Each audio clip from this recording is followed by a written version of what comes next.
السلام عليكم ورحمة الله وبركاته. رب تكونوا بخير ومتحمسين لفيديو النهارده. بداية فيديو جديد وهو عن تحديث البيت الجاهزة في توكا بوكا، ويلا بينا نبدأ عشان مطولش عليكم. طب يا جماعة، انا متحمسة جدا للفيديو للبيت ده، يلا بينا نشوفه. ماشي يا جماعة، وهو ده البيت، وبجد البيت لونه اولا هو تحفة لونه. ثانيا العفش بتاعه الوانه تحفة، وفي حاجات مختلفة، يعني اللمبة دي على شكل قمر، حاجة مختلفة جدا. وفي الديكور ده مختلف، هو ده اللي بتاع دي، والسجادة ألوانها جميلة جدا. ده طبعا غير الشكل النهائي تحفة أصلا، يعني نهائي بقى، فبجد هو تحفة جدا. اوكي، كل حاجة فاضية. ماشي يا جماعة، رجعت لكم، معلش قفلت فجأة، بس خلونا نكمل. وكمان عايزة اقول لكم على حاجة، مش بس الشكل بس هو اللي جميل، كمان الديكور والأنوار حاجات جميلة اوي يا جماعة. بصوا الزرار ده تحفة اوي، كمان الكراسة دي عملوها جديدة شكلها تحفة بجد والله. استنوا بس، في الكمبيوتر ده انا عارفة عنه حاجة كده.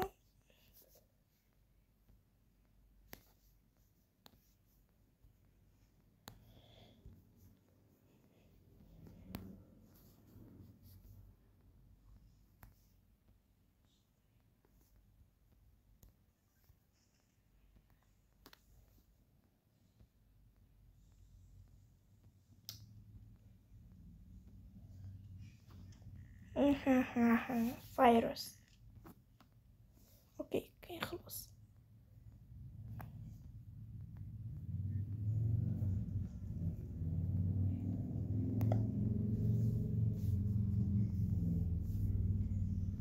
اهو، خلينا نكمل. طيب، ودي تحفة حلوة بصراحة، بس اللي هي مش اللي هي واو قوي يعني، بس هي حلوة برضه. واو، دي الوانها تحفة ما بتنور، وشكلها لفكرتها كمان. لحظة يا جماعة، هي دي كذا واحدة هم حاطينها.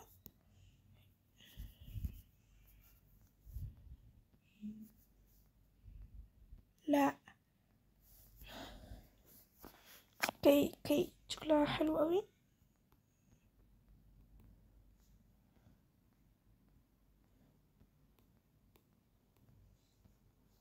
اوكي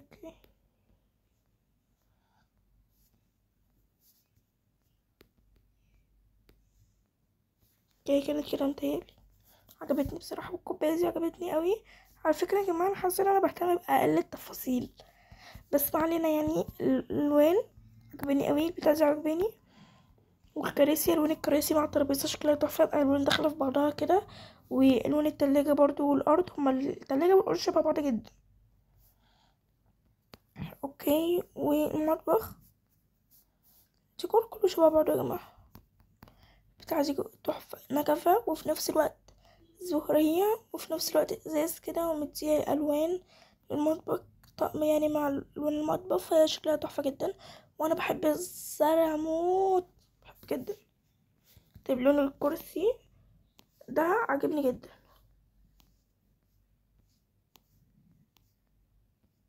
اوكي، ما علينا. اوكي يا جماعة، موسيقى يا جماعة، مش عايزين نسمع موسيقى، مع اني موطية الصوت يعني، بس ممكن انتوا اللي تكونوا سامعين يعني، لان انا مش موطية اخر. اوكي، ودي تحفة قوي. انا بحب الفراشات اولا، وكمان بحب الالوان الموجودة دي وبدرجات وكده يعني، بينك وبنفسجي بدرجات، والازرق والاخضر انا بحبهم جدا.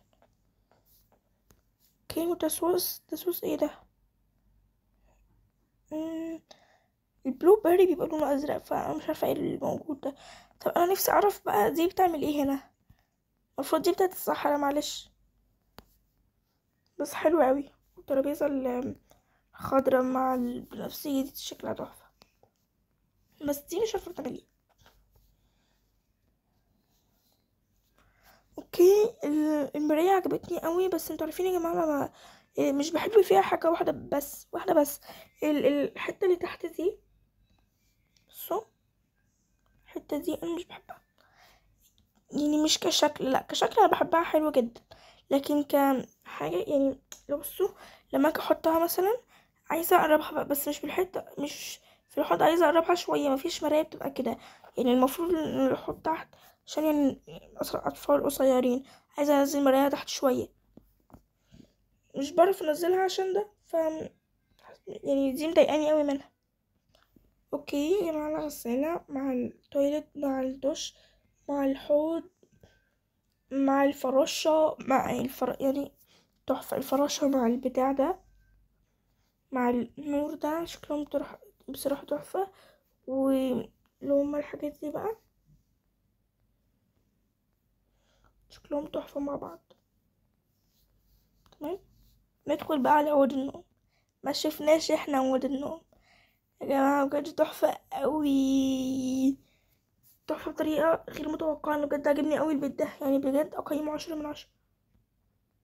انتوا حاطين الكمبيوتر في أول حتة واللوحة في آخر حتة. بس طيب الكريز ده عجبني مع القلب ده، هما ماشيين مع بعض، وده ماشيين مع دول، فتحفة تحفة تحفة. طيب يا جماعة معلش عشان قفلت فجأة كده، بس هو كده المفروض ان احنا خلاص اتفرجنا على الأوضة خلاص، وبجد يعني اتفرجنا على البيت كله، بس بجد يعني البيت كله تحفة بجد، مفيهوش أي حاجة ما عجبتنيش بصراحة. بس لو كان اللون الأخضر ده كان لون تاني بصراحة كنت حاسة انها تبقى أحلى شوية، بس لون بقى مثلا يكون مثلا نبيتي كده غامق كان هيبقى حلو جدا، او نبيتي او اي لون يعني، أو ممكن يكون ابيض برضه كان هيبقى تحفة قوي بجد. بس لو انا مش حاسة ان الاخضر مع البنفسجي مع البينك الغامق او النبيتي ده، نبيتي بس لونه النبيتي ده، النبيتي ده سوري، ما كانش النبيتي اللي في بالي. تمام، بس انا قصدي يعني ان الاخضر مش ماشي مع الالوان اللي هنا كلها اوي يعني. بس هو بصراحة شكله حلو جدا بغض النظر، انا مش عارفة دي إيه اللي جابها هنا، المفروض كان بتحديث الصحراء، بس بجد برضه تحفة. تمام، يلا بقى نروح نشوف بيت تاني. طيب يا جماعة دلوقتي انا عايزة اروح للبيت ده بصراحة متحمسة له جدا. ويا جماعة معلش سوري قفلت فجأة، كنت بقول لكم وسوري يا جماعة عشان انا بقيت اقفل كل شوية، وكمان بقفل لما يجي اللي هي يعني لما انا ادخل بتاع اللي هي لسه فايتة دي، الخلفية دي بقفل فيها علشان عايزة اوفر وقت في الفيديو، علشان الحق اعمل لكم فيديوهات كتيرة، لان في فيديوهات كتيرة يعني لا بقول ان انا يعني عشان الحق اعمل لكم البيوت دي كلها في اجزاء قليله، عشان انا متحمسه جدا ان انا اعمل لكم الفيديو الجايه محدده لها يا جماعه، وبجد هي تحفه جدا، انا متاكده ان هي هتعجبكم. في حاجات تانية مش عايزه احرقها لكم بقى، بس يلا بينا نشوفوا بسرعه بقى. تمام، بصوا يا جماعه البيت ده تقريبا يعني عن الزرع وكده، لاني من اول ما دخلت وكمان من بره كان في زرع كتير كده من بره البيت، لو مش عارفه لو لاحظتوه ولا لا، بس انا شوفته يعني زرع. بصوا، ودي انا مش عارفه دي المفروض اساسا بتاعت الصحراء ولا دي بتاعت ايه بالظبط. اوكي خليها مش مشكله، بس حلوه. هنا الشاور، مش عارفه ازاي الشاور في الحته دي، بس تمام ماشي. لا اكيد يعني لو هلعب في البيت ده مش هحط ده هنا، بس حلو قوي برضو. مم، ايه تاني؟ ده ايه ده زين، واو، ده ما حصلتش في تاريخ توكابوكو من كلها. وعايزين نعرف بقى دي، هبقى اقول لكم، هبقى اشوف طريقه دي يا جماعه وهعملها ماشي، وهديها لكم يعني، واقول لكم الطريقه بتاعتها. ولو عايزين نعمل لكم وصفات كده انا مخترعاها، وصفات انا عارفاها كده في توكا كده، قولوا لي وانا اعملها لكم. في منها المعروف طبعا وفي منها اللي مش معروف، بس في حاجات انا اللي مخترعاها. واو، كمثرى موجوده برضو بس مش كتير قوي بتظهر. والبيانو ده انا مش عارفه ازاي طالع منه زرعه، بجد تحفه قوي. والزرع اللي مرصوص ده ايه ده؟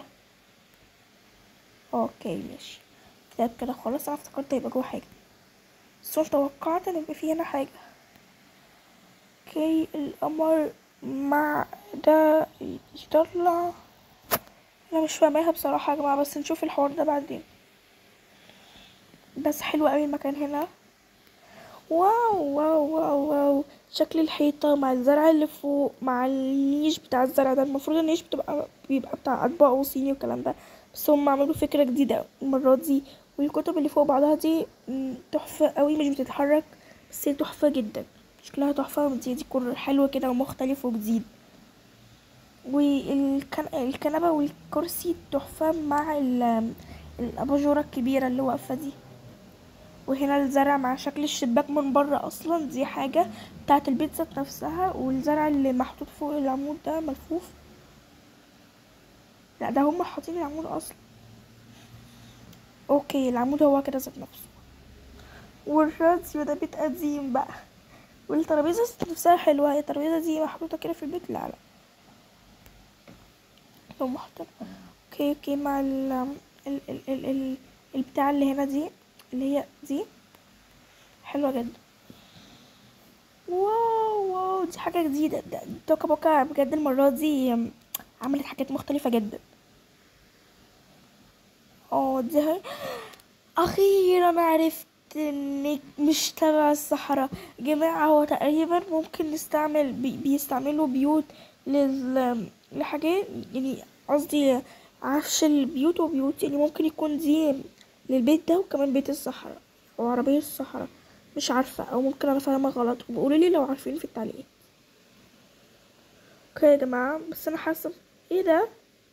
واو عرفناها خلاص يا جماعة، اديكم عرفتوها، كانت جديدة. واو واو، عشان كده حاطين طين بره بقى. لا لا حلوة حلوة، هبقى نجرب الحاجات دي بقى. تمام تمام، السفرة شكلها حلو جدا والاكل اللي عليها حلو قوي.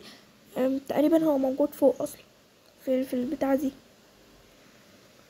اوكي يا جماعة، البتاعة دي انا بحبها جدا، استنوا، البتاعة دي انا بحبها جدا. وكنت بعجبها، استنوا يا جماعة بصوا هوريها لكم. هي كان في ترابيزة هنا شبهها كده، هي المفروض كانت هنا يعني، بس في اماكن كتير اوي اتغيرت لحاجات مختلفة. ايوه دي كنت بجيبها كده وبحطها وبحط عليها زرع، بس مش بتبقى زي دي الخضرة دي بصراحة مش عجباني، والزرع اللي عليها مش عجبني، لاني يعني بصراحة بحب قوي الزرع يا جماعة، بحبه قوي، انا مدمنة بصراحة. لا مش مدمنة اكيد يعني، بس لو انا بعشق الزرع في البيت، بعشق الزرع في كل مكان. فاللي هي عجباني عشان هي فيها زرع، لكن مش عجباني شكلها ولونها مش حلو، وكمان اشكال الزرع ما بحسهاش مريحه للنفسيه كده، يعني في زرع كده انا كنت بحطه احلى بصراحه. اوكي الشاور هنا تاني برضو، انا مش عارفه هما ليه حاطين الزرعه دي تحت الشاور، اكيد هتبوظ وش. طيب دي شكلها كيوت اوي، دي عجباني بصراحه، عجباني قوي. اوكي والهدوم ما شاء الله جنب الشاور، اوكي ما تتبلش يعني عادي. ماشي، والانوار دي انوار دي ولا ايه؟ مش راضيه تنور، خلاص مش انوار. واو واو، الأوضة جميلة قوي، الأوضة كلها زرع، وزرع ايه حلو. بس هي ايه البتاعة دي؟ ايوه بتاعت ايه معلش؟ شكلها دفية ولا مش عارفة، دفية على أباجور، حاجة شبه أباجورة، ممكن نحطها هنا على فكرة.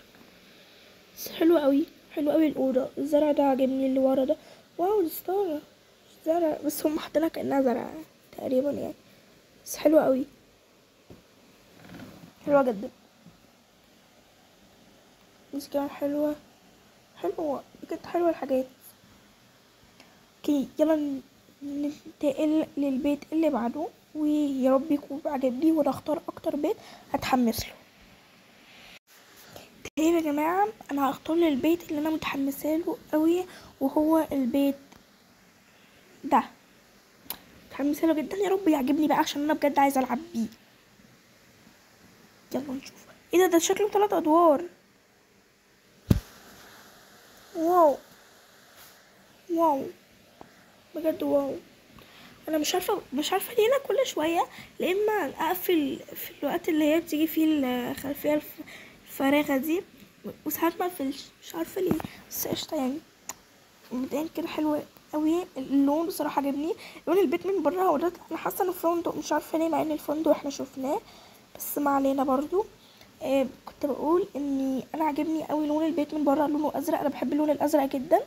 ومن جوه مع البحر كده، والورود دي اللي محطوطة، والشمسية والصخرة اللي محطوطة هنا دي حلوة قوي. ودي برضو تمام، دي مركبة انا ما كنتش اعرف ان في هنا، بس انا قصدي اشوف اللي هي الحتة دي، لكن بقلب كده بسرعة لقيت اني عملت. واو، ايه ده؟ ده المفروض ان انا اجيب مفتاح يعني عشان افتح البتاعة دي، بس ماشي يعني ندور بقى عليها واحنا بنلعب بقى. اوكي، بس حلوة قوي المكان، القعدة دي ما علينا يعني. انا كنت فاكرة ان في مكان هناك. اوكي، الدور الاول ده خلاص فاضي، يعتبر مفيهوش حاجة غير القعدة دي. اهو يا جماعة وصلنا للدور التاني. هنشوف هنا الاول، بسم الله. تمام يا جماعة، البيت عجبني قوي، الوانه وعفشه جميل قوي، والنيش بجد عجبني جدا، مع السمكة اللي متعلقة فوق، مع الاباجورة الكبيرة شوية دي المحطوطة هنا، وكمان كان في يعني لمبة كده محطوطة في بتاع كده في نجفة صغيرة، كانت فيها ملفوف عليها حاجة بنفس اللون ده، وجواه في حاجة زرقاء، كانت عجباني قوي برضو. والوان البيت على فكرة حلوة قوي من جوه، والنقشات بتاعته ماشي. ده نيشر ده ماشي حلو على فكرة. هو المفروض ده كان محطوط في مكان الدولاب على اساس ان هو دولاب، يعني انا شفته قبل كده يعني، بس هما تقريبا اخدوه دولاب. ايوه اهو، اخدوني مش بقى. اوكي، انا الزرع ده عجبني كشكل ولون ونوع كمان، والنوع ده تقريبا معمول البيت ده مخصوص. سوشي.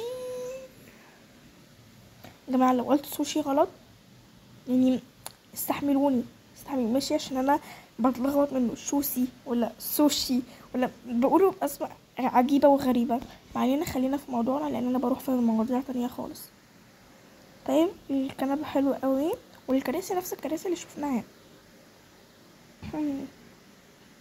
ترابيزه حلوه، الاكل اللي عليها حلو جدا، ده بانكيك.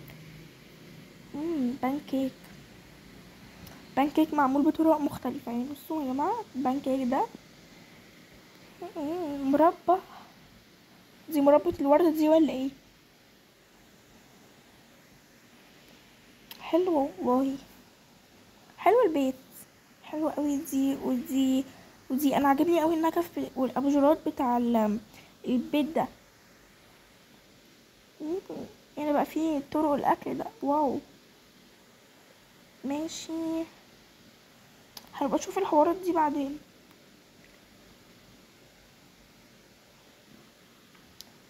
هم حاطين البانكيكة الصغيرة عشان نحط عليها المربى اللي هنا، ونعمل البانكيك الصغيرة دي. اللي جت فاضية طبعا. انا كنت عايزة ادور على المفتاح، بس ماشي بقى بعدين، ممكن ابقى اقوله لكم في فيديو شورت، هدور علينا مع نفسي بقى واقوم اوريكم مكانه فين بقى في فيديو شورت. اوكي يلا نروح البيت التاني. لا ده في الدور التالت. طيب يا جماعة اهو، اهي هي دي البتاع اللي انا كنت بقول لكم عليها اللي انا شفتها تحت. تمام. اوكي الكراسي، واو دول هتعملوا هنا واحد تاني غير تحديث الصحراء. اوكي الورد النجف والاباجورات هم اكتر حاجه عجبوني في التحديث ده. اوكي، عايزه ادور على المفتاح. وحلو قوي المكان ده، المكان ده يعني لو انا كنت عايشه في البيت ده كان هيبقى مكاني المفضل. كده يا جماعه خلاص، ده تقريبا مش هوتيل اصلا. الحمام حلو قوي، بس مش عارفه هما ليه بيحطوا زرع في الحمام، على فكره هيبوظ يا جماعه هيبوظ. الأوض حلوة قوي قوي بجد. بص السرير مع نفس اللون البتاع دي، استنوا اهي. بصوا السرير مع نفس المخدات والفرش بتاع السرير ذات نفسه حلو قوي. هما ايه 4 اولاد ويما ايه ده. في البلكونه حلوه فيها شوايه، حلو قوي. بس انا متهيألي الشواذي لو كانت في الدور الارضي خالص في القعده اللي احنا شفناها في الاول خالص كانت تبقى احلى بكتير، حاسه كده مش عارفه ليه. او ان ممكن تكون هنا عادي بس البلكونه دي تكون كبيره عشان نحط فيها القعده بقى، قعده كده ويقعدوا ياكلوا هنا، هتكون حلوه برضو. بس ده هتكون البيت، وبجد حلو قوي وعجبني جدا، قيمه بجد بجد بجد والله 10/10. حلو قوي، ده اكتر بيت عجبني لحد دلوقتي في كل البيوت اللي احنا شفناها. طيب يا جماعه انا دلوقتي متحمسه للبيت ده. انا حاسه ان احنا شفناه، لا انا شفته، تهيالي شفته عشان واحنا داخلين كده كان في غسالتين فوق بعض. انا تهيالي ان انا شفت الغسالات دي، كان بيت غسالات كده اهو. شفت انا متاكده انا شفته. طيب همسحه بقى ايوه شفته تقريبا في الجزء التاني. ثم ماشي يلا. ايه ده؟ اوكي طب. طيب هنشوف ده. بصراحه متحمسه له لاني مش عارفه ده عن ايه او عباره عن ايه يعني بصراحه، فانا متحمسه له. مش مبين اي حاجه من بره يعني، انا لما بعرف مثلا ده بتاع ايه او ايه بعرف من شكله من بره.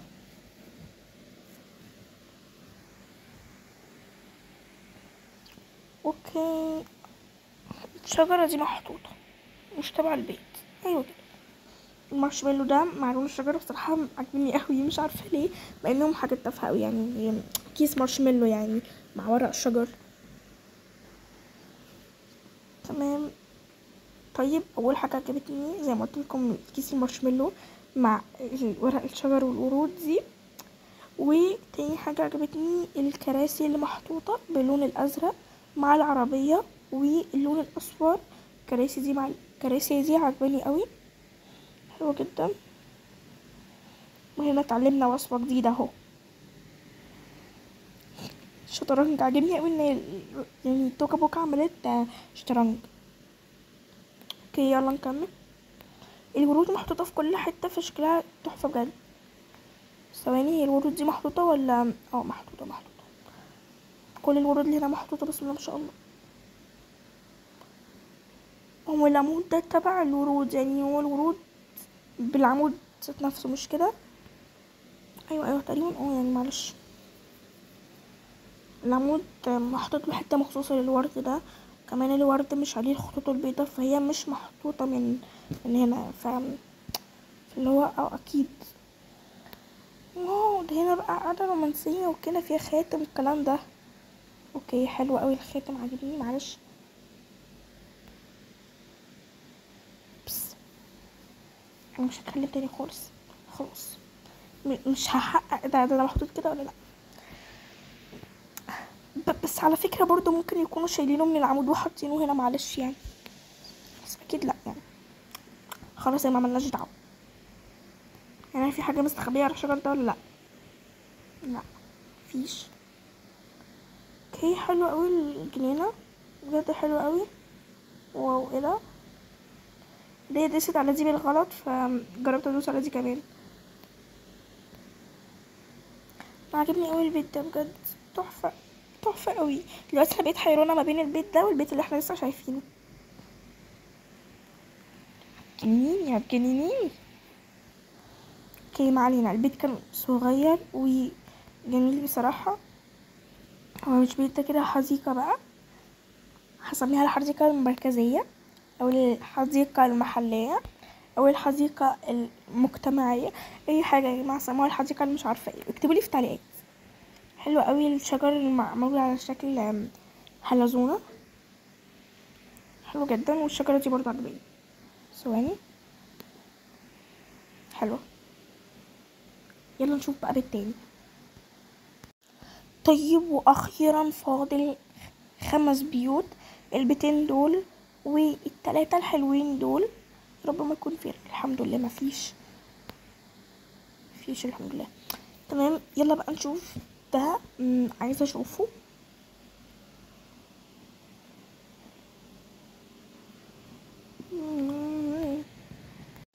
طيب انا لسه داخله حالا دلوقتي ومن الواضح كده انها حضانه، من الواضح اللي هو الارقام وجنبها الفصول تقريبا، الصيف والشتاء والربيع والخريف.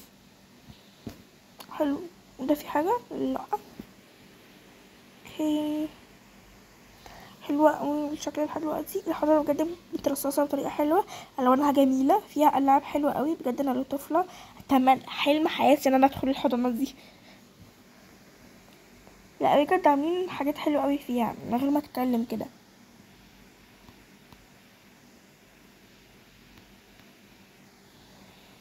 انا عارفة دي ودي، لكن دي مش عارفاها بصراحة. حلوة قوي الحضانة. انا هعيط.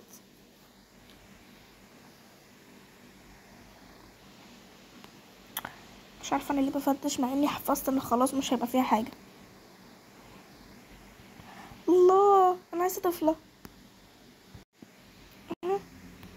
اركبي. الله حلوة قوي. اوكي اوكي خلي دي بتنزل فيها.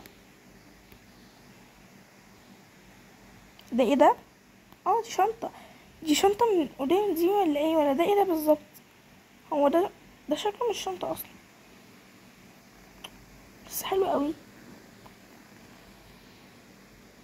التويلت جميل عشان بس واحد قصير. انا مش عارفه لما ليه حاطينه قصير وكمان حاطين له كرسي، والمفروض يبقى كبير وحاطين له كرسي، فمش عارفه الصراحه، بس ممكن عشان طول المرايه من فوق. ليه مفيش ستاير؟ معلش ليه يعني؟ اوكي الغرفه دي من اجمل الغرف اللي اشوفها في حياتي كلها. بس مش المفروض ان الحيوان الكسول ده تقريبا يعني اسمه كسول كان بتاع السوبر ماركت؟ مش فاكره كان اسمه ايه، بس تقريبا كان بتاع كده. مش عارفه هما اللي جايبينه ولا اصلا، بس اوكي ممكن يكون ده بتاعنا اساسا، بس هو متشابه يعني شويه. اوكي هنشوف اخر بيت في القريه اللي احنا فيها، وبعد كده هنشوف اخر 3 بيوت بقى ان شاء الله. طيب يا جماعه اخر بيت هنشوفه في فيديو النهارده، وهعمل لكم الفيديو التاني الجزء الرابع بعد ما ده ينزل على طول يعني. لا اللي هو ده يعني همنتج ده وهاجي انزله عبال ما ينزل بقى، هكون انا بصور الفيديو التاني. عبال ما اصور انا الفيديو الجزء الرابع بقى هيكون ده نزل، فهنزله على طول بعده بقى، همنتجه وانزله بعده على طول. اوكي يلا بينا. تاني يا جماعه دخلت، وده اول ما دخلت لقيت الحته دي في وشي. مبدئيا كده اللون حلو قوي، كمان ازرق فاتح قوي مع بينك فاتح قوي، فهم شكلهم حلوين قوي مع بعض، مع اني عمري في حياتي ما دخلت اللونين دولت مع بعض، ما تخيلت اللونين دولت مع بعض، بس عملوهم مع بعض وشكلهم تحفه قوي. خاصه البتاع دي جايبهم مع بعض قوي يعني، هي ودي اللي هما ايه مع بعض جدا بقى، اللي هما خلاص مفيش قرب اكتر من كده. وانا كده عرفت ان هي بتاعت حلويات حلوه قوي. شوف ده ايه ده؟ واو ده وصفات. لا الكتاب ده انا لازم اخده. اوكي هنشوفها بعدين بقى. ايه ده؟ هي مش هتتحط مكانها ليه؟ اقولك انا اهو، شوف اهو، مش ناقصين بقى. اوكي الكراسي حلوه، والاكلات اللي عليها حلوه جدا، يعني اللي هو هنا الشاي في كوبايه مختلفه، وهنا مش فاكره كان اسمه ايه، مش فاكره بصراحه، بس محطوطه يعني. وهنا الشاي برضو بكوبايه مختلفه، وجوه في العصاير دي مش فاكره برضو اسمها. والصندوق ده مش عارفه ايه ده. واو ايه ده جامدين ده تحفه. والبتاعه دي انا افتكرتها جوه اصلا، بتاع اللي واقفه دي في الزرع. وهنا دي للقهوه للشاي. اوكي حلو جدا. الكنبه حلوه. واو واو الطقم ده جميل، واللي هي بتاع اللي عليها الحلويات دي تحفه قوي. بصوا يا جماعه ده ايه ده؟ واو حلو حلو. انا عايزه اكل الاكل ده في الحقيقه. تويلت، في تويلت هنا برضو حلو قوي. انا مش عارفه دي محطوطه زينه، بس ليه محطوطه في الحمام؟ معلش تقريبا زينه، لان هي مش عارفه ايه دي اصلا. انا ده بدورين مكنتش اعرف، بس حلو.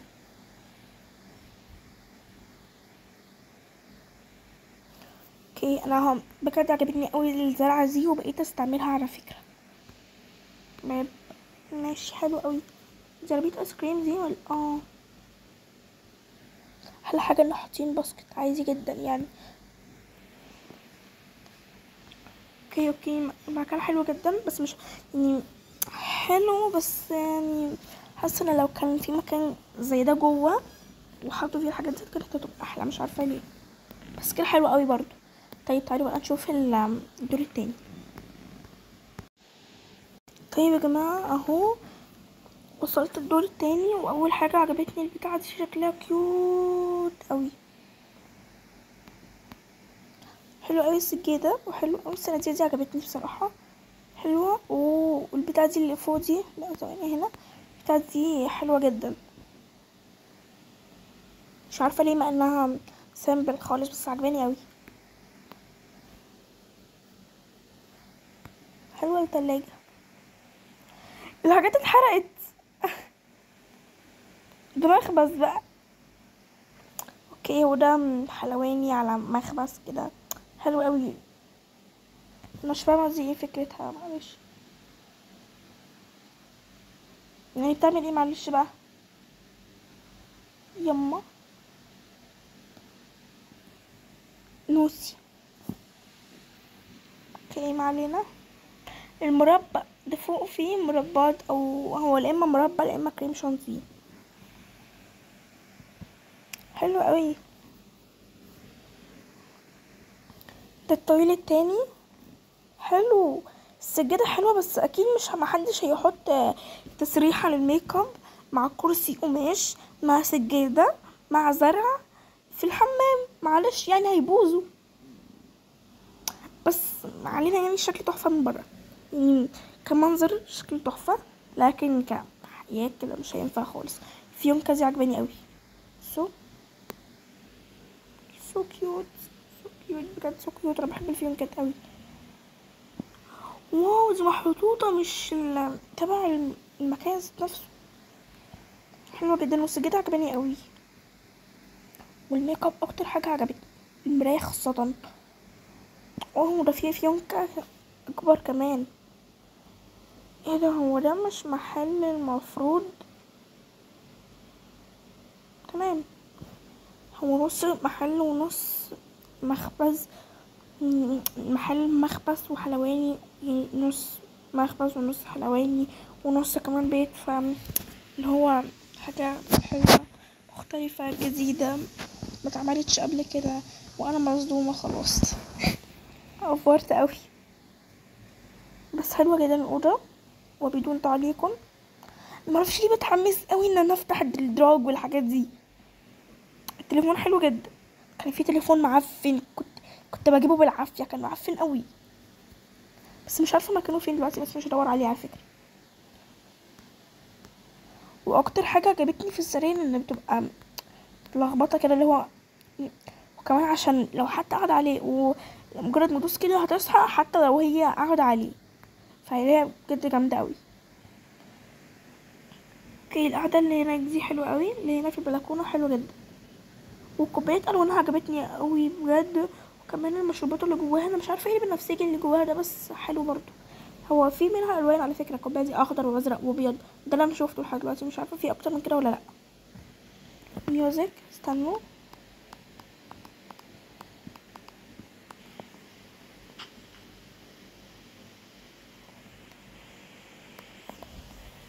اه اوكي عرفت ليه، عشان انا قافله الموسيقى خالص من اللعبه، يعني عامله بس اصوات المؤثرات وبس، اللي هو مثلا لو هفتح ستاره او هفتح ميه كده، بس انا مش سامعه كده كده عشان موطيه الصوت. اوكي وكده دي بتكون نهاية الفيديو، يا رب يكون عجبكم، وما تنسوش تعملوا اللايك والسبسكرايب عشان يوصل لكم كل جديد، فعلوا زر الجرس، ومع السلامة وشكرا على المشاهدة، باي.